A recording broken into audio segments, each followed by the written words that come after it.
फिर से मेरी नई वीडियो में आप लोग को स्वागत है। आप लोग पता होगा कि चूल्हा जल के चलिए आज 2 दिन पहले ही वीडियो आया जो कि 3 मिलियन पार क्रॉस कर चुका है। तो आप लोग को बताना चाह रहा हूँ कि जो अरविंद अकेला जो भोजपुरी का गायक है आप लोग भी जानते होंगे। तो अब वो पवन सिंह का गाने पे रील बनाया चूल्हा अर्घे चली, जो रील बनाया जो आप लोग देख सकते हैं। उसके बाद अरविंद अकेला कल्लू भी बनाया, उसमें प्रियांशु सिंह भी है। आप लोग फिर से देख सकते हैं प्रियांशु सिंह का भी उसमें रील है। तो आप लोग जहाँ तक बता रहे हैं वहाँ तक वो यहाँ तक लगता है कि पवन सिंह का वो बहुत बड़ा फैन होगा। वो पहले भी बोलता मेरा भैया है और अभी भी बोलता है उसका कोई रिश्तेदार में भी लगता है।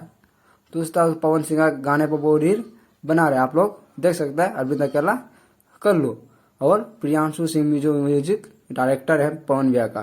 तो इसीलिए इसका सूर्यवंशम मूवी भी आया है, उसका एक्टिंग भी आप लोग जाके देखिए।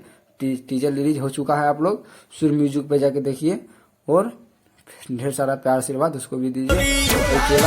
वो वीडियो कैसा लगा आप लोग बताइए।